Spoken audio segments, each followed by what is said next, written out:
Bonjour et bienvenue sur ma chaîne YouTube.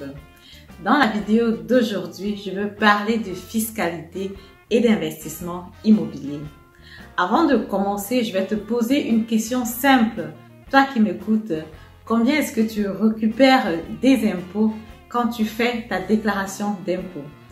Combien est-ce que tu reçois du Finance-Am ou alors du centre des impôts quand tu fais ta déclaration d'impôts par an? Est-ce que ce montant, il est de 1 000 euros? Est-ce qu'il est de 3 000 euros? Est-ce qu'il est de 8 000 euros? Dans la vidéo d'aujourd'hui, je vais t'expliquer comment tu peux optimiser ta fiscalité à travers l'investissement du bien immobilier. Donc, si je te dis que tu peux, comme ça, par an, doubler, voire même tripler ce montant-là, est-ce que tu me croirais? Dans la vidéo d'aujourd'hui, je vais t'expliquer comment c'est possible dans les détails, les astuces que tu peux mettre sur place pour atteindre de tels objectifs, pour atteindre de tels résultats. Je vais aller crescendo, je vais aller par les astuces qui sont assez communes et la cerise sur le gâteau, le jackpot, je te la réserve pour la fin. Je t'invite donc à rester scotché, à bien m'écouter jusqu'à la fin. Et je te retrouve donc tout de suite après l'intro. Bonjour, si vous voulez atteindre votre liberté financière, assurer votre retraite et laisser un patrimoine de qualité pour vos enfants, vous êtes sur le bon chemin avec Immobilier en Allemagne. Bonjour, mon nom c'est Madel de la chaîne Immobilier en Allemagne.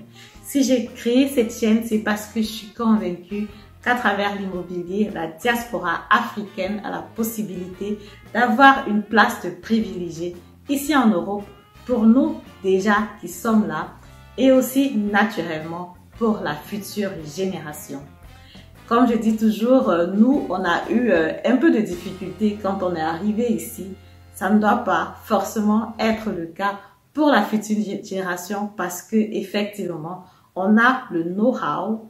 On a cette force de frappe et on a aussi naturellement beaucoup d'entre nous, que ce soit des personnes qui ont fait des formations, des personnes qui ont fait des études, on a la capacité comme ça de pouvoir s'acheter un bien immobilier et de profiter d'une place de privilégié. Pour ceux qui ne peuvent pas le faire pour une raison quelconque, que ce soit à cause du manque de crédibilité ou alors peut-être la chauffe n'est pas bonne, peut-être ils ont fait une petite erreur au début. Ce qu'on peut toujours faire, c'est de se mettre ensemble pour acheter un bien immobilier. Il y a beaucoup de personnes qui ont du cash, mais qui n'ont pas la crédibilité. Et il y a d'autres personnes qui ont la crédibilité et n'ont pas du cash. Donc du coup, on peut toujours former un réseau comme ça, se mettre ensemble, s'entraider et naturellement acheter un bien immobilier. Alors, si tu es nouveau sur ma chaîne, c'est que tu es au bon endroit. Si jamais l'investissement immobilier t'intéresse, si la finance t'intéresse, si la fiscalité t'intéresse. Donc moi, je suis diplômée économique ici en Allemagne. Et en plus de ça, j'ai une certification de conseiller financière. Donc, je suis habilitée à te donner des conseils en finance ici en Allemagne, que ce soit sur le financement d'un bien immobilier ou alors tout autre financement. Si jamais tu es intéressé, rejoins-moi à travers le lien qui est dans la barre de description. Revenons donc sur le thème qui nous intéresse aujourd'hui, celui de la fiscalité et de l'investissement immobilier. Voilà, pour expliquer brièvement à ceux qui ne savent pas encore, ta charge fiscale va être imposée par l'État et ceci va varier d'un individu à un autre individu. Ça va dépendre beaucoup plus de ton salaire, donc plus tu gagnes gros, plus tu auras une charge fiscale qui est élevée. Quand tu gagnes jusqu'à 9 400 € ici en Allemagne par an, tu n'as pas de charge fiscale parce que effectivement, tes revenus sont très bas et l'État ne va pas t'imposer un taux à verser à l'État. Mais à partir de 9 500, donc plus tu vas augmenter dans tes revenus, plus tu auras une charge fiscale importante qui va jusqu'à 45% pour ceux qui ont un salaire jusqu'à 250 000 € par an. Donc, ce qui veut dire tout simplement que tu as un salaire et puis tu dois payer la moitié ou alors les 45% à l'État comme charge fiscale. À travers dans l'immobilier, tu as la possibilité d'optimiser donc cette charge-là, si bien qu'elle ne soit pas très élevée, donc de la réduire en fait pour pouvoir récupérer un cash flow, un max de cash flow quand tu fais ta déclaration d'impôt. Alors, donc j'ai regroupé 4 dépenses principales que tu peux faire valoir dans ta déclaration d'impôt. Donc, du coup, le numéro 1, ça serait les voyages. Les voyages que tu fais pour visiter l'appartement. Pas seulement le voyage que tu fais pour visiter l'appartement que tu as acheté, mais si jamais tu as visité d'autres appartements aussi dans la région, comme la région de privilégiée que tu as choisi pour investir, tous les voyages que tu as fait pour visiter le premier, le deuxième, le troisième appartement, tu peux les faire valoir dans ta déclaration d'impôt. Toutes ces dépenses-là vont être déduites sur ta charge fiscale et du coup, ça va te permettre de récupérer un max sur tes impôts en fin d'année. Donc, il est important de noter ici que l'idée, c'est comme ça de te faire un bilan fiscal négatif pour te permettre d'avoir un cash flow positif que tu vas récupérer du centre des impôts. Voilà, donc les voyages avant l'achat du bien immobilier, le voyage même pour la signature du bien immobilier. Ensuite aussi le voyage pour dire que tu es allé regarder ton bien immobilier ou alors que tu es allé à la réunion des propriétaires. Généralement, ça passe très bien.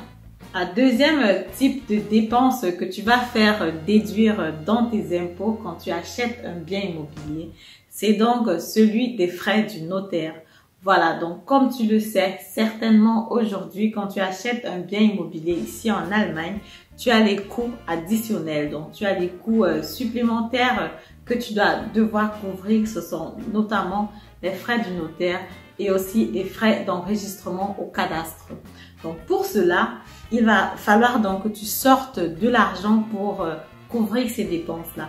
Mais c'est pas complètement perdu parce que tu as la possibilité d'utiliser dans ce montant-là pour réduire ta charge fiscale. Ce montant-là sera donc déduit de ta charge fiscale quand tu fais ta déclaration d'impôt et que tu mets tout ceci à l'intérieur. Pour les frais du notaire, ça sera juste une partie qui va être prise en compte. Les frais d'enregistrement au cadastre, tu peux les faire valoir. Tout ce qu'il y a comme frais de copropriété, par exemple dans le Hausgeld. Et si jamais tu as pris une société de gestion de l'immeuble parce que tu n'as pas envie de t'occuper, si par exemple le locataire sort, si par exemple le locataire a un truc qui est cassé dans son appartement et que tu as pris une société pour gérer tous ces petits problèmes-là, tu peux effectivement faire valoir aussi tout ça dans ta déclaration d'impôt au courant de l'année et du coup ça va réduire ta charge fiscale et tu pourras comme ça récupérer un max sur tes impôts. La troisième chose que tu peux déclarer sur tes impôts en fin d'année, c'est donc le taux d'intérêt. Voilà, le taux d'intérêt que tu vas payer à la banque pour le financement de ton bien immobilier parce que naturellement, si tu me suis depuis le début, tu as déjà compris que l'achat d'un bien immobilier, ça se fait à travers un crédit, ça se fait à travers un financement à la banque. Et même si tu as du cash disponible pour acheter un bien immobilier, ça n'a pas vraiment de sens de le faire. C'est préférable de prendre ce cash-là et d'acheter plusieurs biens immobiliers parce que effectivement, l'idée, c'est de pouvoir acquérir un patrimoine important. L'idée, c'est d'avoir, de viser le million en euros. Pourquoi pas? Nous aussi, on le peut. Pourquoi pas le viser? Donc, l'idée, c'est de viser le million de patrimoine en euros. Donc, si tu as un cash qui est important de 50 000 euros, par exemple, au lieu d'aller acheter un seul bien immobilier avec, non, c'est mieux de prendre ça et d'acheter naturellement 5 biens immobiliers, par exemple, ou alors 6 biens immobiliers, et comme ça, optimiser son patrimoine de biens immobiliers et éventuellement mixer les stratégies de gestion si jamais ça te parle. Donc, par exemple, prendre un appartement pour le Airbnb, un autre tu le prends pour le VG et un autre tu le prends pour la location classique. Ça va toujours dépendre de tes objectifs, de ce que tu te sens capable de faire en tant qu'investisseur immobilier. Et la quatrième chose que tu peux donc naturellement aussi déclarer dans tes impôts, c'est l'amortisation fiscale de ton appartement. Voilà, c'est la cerise sur le gâteau parce que à ce niveau, tu ne sors pas d'argent, tu ne payes rien. Donc pour les autres étapes qu'on a vues, donc par exemple pour le notaire, tu as payé les frais de notaire et tu demandes donc, tu le déclares dans tes impôts.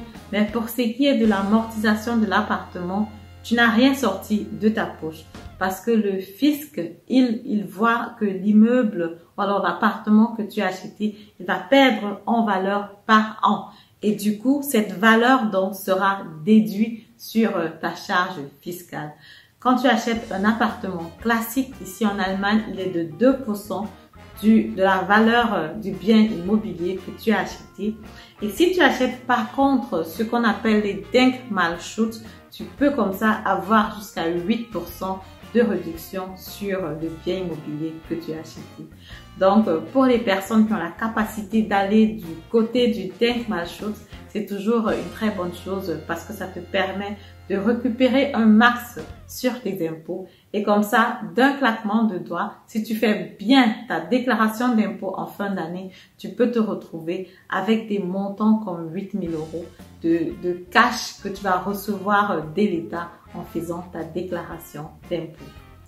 Voilà, dans la vidéo d'aujourd'hui, c'était pour te dire déjà les différentes astuces que tu peux utiliser dans ta fiscalité et comment tu peux optimiser ta fiscalité en achetant un bien immobilier. Actuellement, nous sommes en novembre, donc ce qui veut dire l'année prochaine, à partir de janvier, on doit déjà se préparer pour la déclaration d'impôt. Si toi, tu es intéressé à ce que je fasse la déclaration d'impôt avec toi ou alors que je te montre comment ça se passe, n'hésite pas de me contacter à travers le lien qui est dans la barre de description. Si tu es déjà investisseur immobilier, on peut travailler ensemble. Si tu veux te lancer et si tu veux savoir exactement à quoi t'attendre ou alors comment tu peux profiter de cette fiscalité-là, tu peux toujours me contacter. On va discuter ensemble et on va trouver un moyen d'optimiser tes finances, d'optimiser ton investissement ici en Allemagne. Je suis comme ça arrivée au terme de ma vidéo. Dans la vidéo d'aujourd'hui, je t'ai présenté les astuces que tu peux utiliser pour optimiser ta fiscalité à travers l'investissement d'un bien immobilier. Donc de 1, ce sera déjà les voyages que tu fais sur place que tu peux faire déduire sur ta fiscalité. De 2, ce sont les charges supplémentaires que tu as dû faire quand tu as acheté ton bien immobilier. Donc tout ce qui est par exemple frais de notaire, frais d'enregistrement au cadastre, frais de copropriété.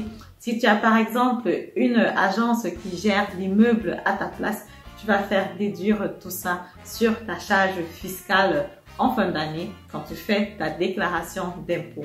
En plus, le taux d'intérêt aussi, tu peux le déduire de ta fiscalité parce que le taux d'intérêt, naturellement, c'est un argent que tu vas payer parce que tu as emprunté de l'argent à la banque et tu le déduis donc en fin d'année sur ta fiscalité.